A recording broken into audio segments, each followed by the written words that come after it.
Embroider Buddies Mini Blanket Buddies are just the perfect little gift. They have the greatest price point. They're so easy to monogram. And today what I'm going to talk to you about is the tips that you should use whenever you are monogramming on plush. So when you're monogramming on plush, what you may want to consider is using some extra underlay stitches. You want to increase the stitches that lay underneath the pretty stitch. So you can see here in this image, you can see what the underlay stitches look like when we did the letter A over here.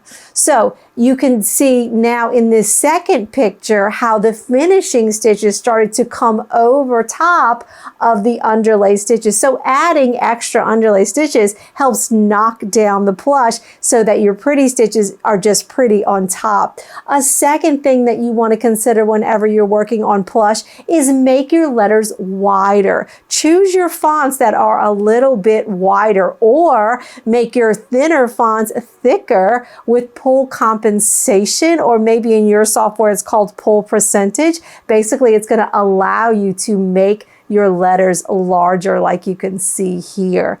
So what I did here was I hooped this on the diagonal.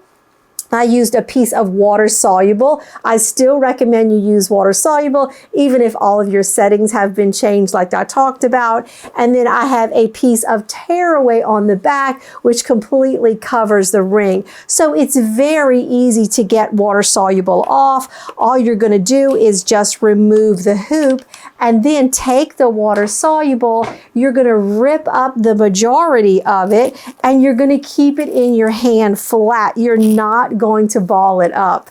So go ahead and keep it flat in your hand like this. Take a water bottle that you can spritz and then very quickly lay this flat on top of your design, and then you just rip it up very quickly. And what that does is it sticks to any water soluble that was on it and it just pulls it right off. It gets all of it off. Then rip off your tearaway on the back and it looks great. It really stands out on the plush. So they have so many great ideas. They have the monkey, they have the pink bear, the blue bear, they have the lamb. So if you'd like to become a retailer for Embroider Buddy, go to the link below and fill out the application.